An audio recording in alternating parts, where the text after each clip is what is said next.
Достарым, кей сөзіңнен қуат алам. Мұңдансам әзіл айтып жылатпаған, сендер ғой жасығанда құлатпаған, бәріңнен ашылмаған бұлақ табам.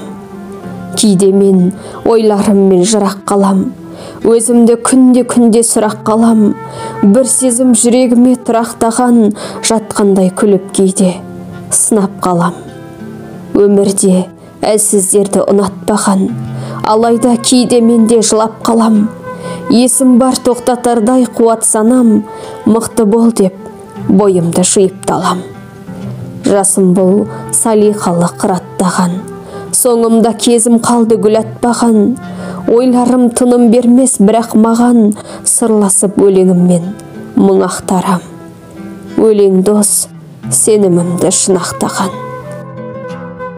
Авторы Камиля Дөсекбаева, оқыған Фариза Қазиқанқызы.